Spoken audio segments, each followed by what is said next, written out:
with your coaches. Okay, so just backing it up, I'll just go through these first slides. Volleyball referee, blah, blah, blah, referee email address, and fair play is our goal. Safe sport facilities. The equipment needs to be ready and safe. It's not up to the referees to do that. And that means pads. I've said this before, pads are cheaper than a lawsuit. We have had lawsuits because of dangerous, unsafe conditions. So make sure that you have everything. Antennas are not optional. They must be on. If you don't have antennas, volleyball antennas, you need to purchase those, and obviously score tables. Referee stands have been a point of contention. Ladders, I officially will say not okay. They are dangerous, and referees could refuse to use them because of unsafe conditions and et cetera, et cetera. Flags are optional, nice to have. New this year, we are emphasizing a gym supervisor needs to be identified. We're sending grade 9 students in some case, and perhaps when we don't have the ability to send a referee, you might be relying on a grade 8 student. So we need a responsible adult in the gym that's in case of emergency or fan behavior. And we have had an experience with that. Adult supervisor leaves the gym for a second, and then suddenly Jackie and I are dealing with an after action report. So make sure we have a supervisor in the gym that can be identified to the referee. Okay, so be kind. They're not to be subject to any intimidation, any issues, report to me.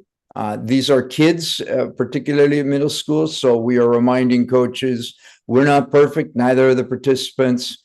And they, as much as anything, are trying to learn and have a fun experience. And we're working with them, and et cetera, et cetera. So be kind to the referees. Let's not intimidate them. If they make a call, that's their call. All right, net heights are there. You've got that in the package. Okay, playing format, 7-8, competitive league. This is all in your coaching package, 2 sets to 21. And there is a time limit enforced. The referees will have an alarm on their iPhone or some way of knowing, and probably an alert when there's a minute left. There is a little bit of wriggle room if it's a tight game and it's a tie. We can get a point or two extra, but strict time limits are in place. New this year, receiving the serve with an overhand motion with the fingers is permitted. Last year it said not permitted. Hold on, Mark, with that. We need to discuss that in the meeting. I know Volleyball Canada has changed that rule, but last year at our AGM, before that. So I want to make, before we change, for now, we're going to just keep the rule saying that it's still not permitted until we kind of vote on that in our next meeting.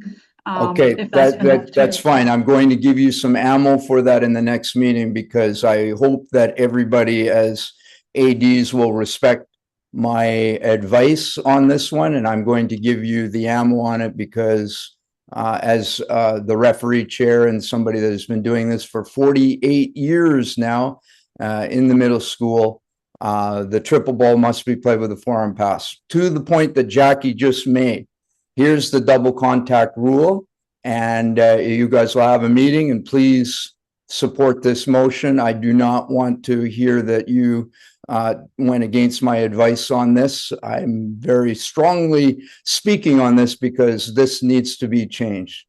Volleyball Canada removed it from the rule book. It's no longer there. Canada was the only country in the world that had this as a rule. No other country in the world has this as a volleyball rule. And interestingly, to the point of middle schools, interestingly enough, Victoria middle schools were the only school district in BC that kept this as a rule.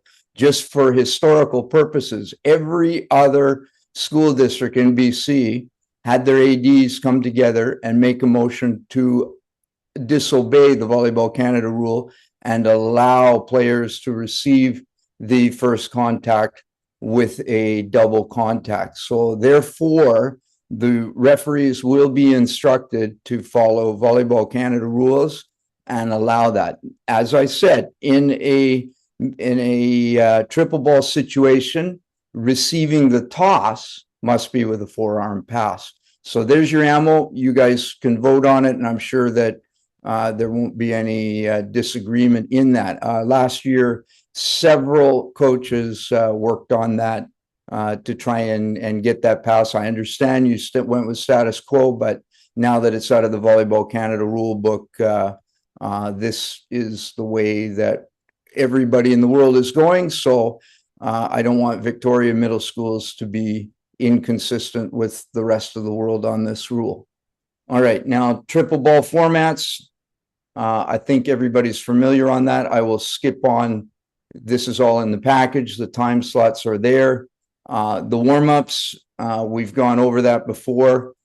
Substitution systems, I just want to go over this because I want to try and help and advise on this. Thank you to Todd and Todd, the double Todds, for helping come up with this. And we worked with the Volleyball Canada rules.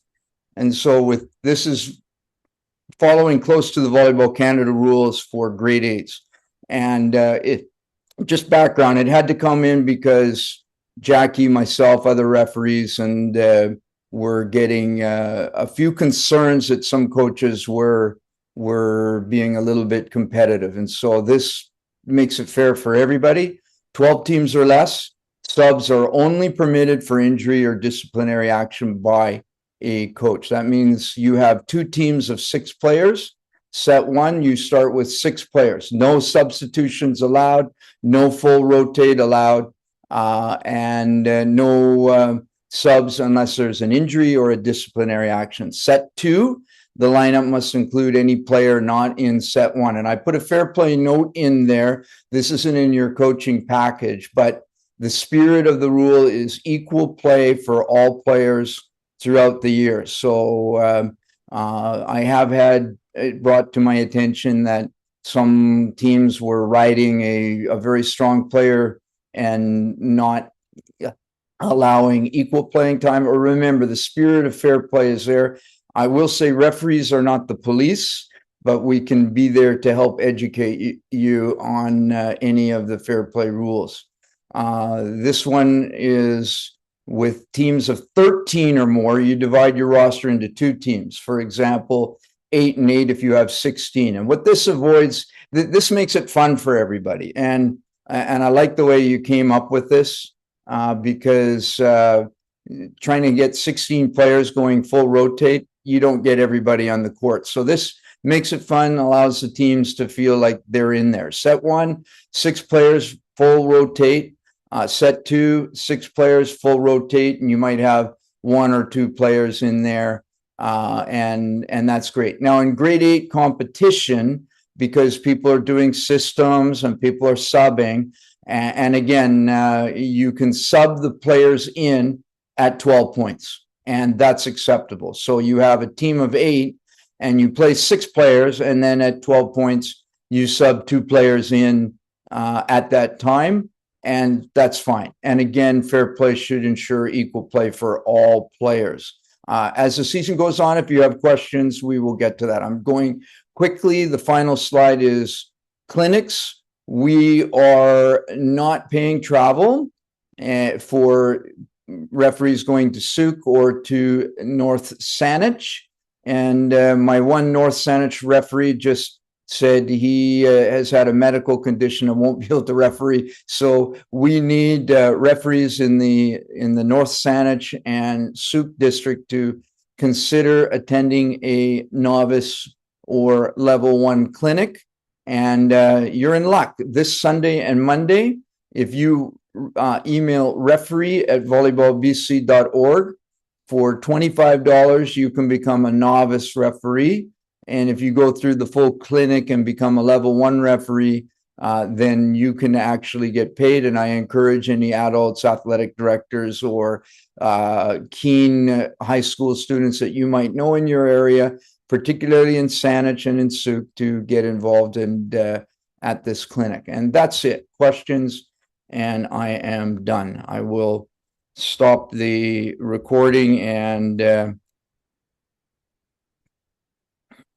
if I can figure out where the button is for stop recording. There we go.